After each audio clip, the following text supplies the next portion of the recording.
No teu livro Heidegger, Pensador da Terra, falas da necessidade de uma nova aliança, como aliás era o desiderato de Husserl, mas sem oposições nem tentativas hegemónicas de fundações. Pergunto, mas como mostrar às ciências que com esta nova aliança, evocando o título do livro Prigogine e Stengers, não há um novo intuito de as submeter, as ciências, à primazia da filosofia numa nova pretensão metafísica, pretensão que de certa forma talvez já acontece com a epistemologia em relação às ciências, eu retomo aqui quando a primeira, a epistemologia, questiona os pressupostos filosóficos que orientam a investigação das segundas. Isto é, se não há aqui de facto uma pretensão.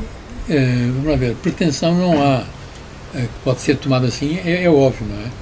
Agora, digamos, justamente o facto de que nada disto é possível sem as ciências impede essa pretensão, não é? Quer dizer, justamente filosofia com ciência significa que as ciências também fazem filosofia.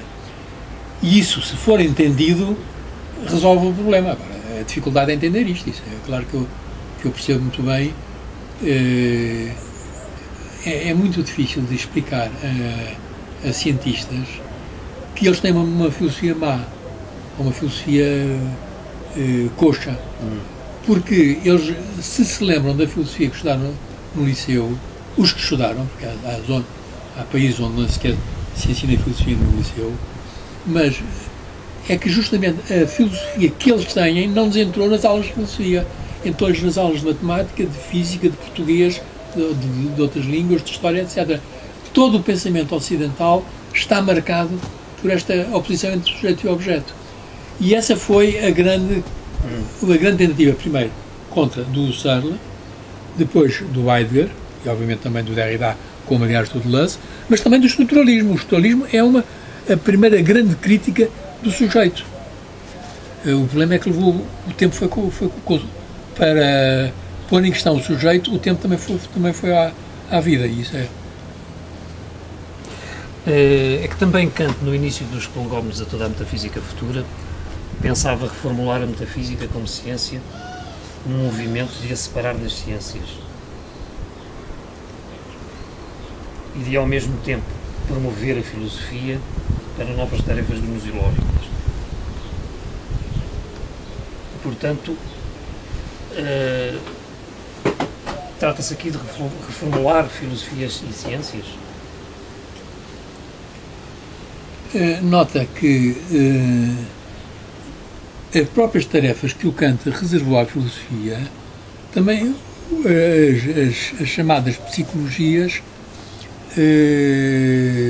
ocuparam-se delas. Quer dizer, em última análise, não há nenhum campo de fenómenos, digamos assim, em geral, de coisas que são acessíveis à atividade científica, que possam escapar à pretensão, que é importante nela mesma, de ser objeto de ciências. Já agora faço um parênteses. Porquê?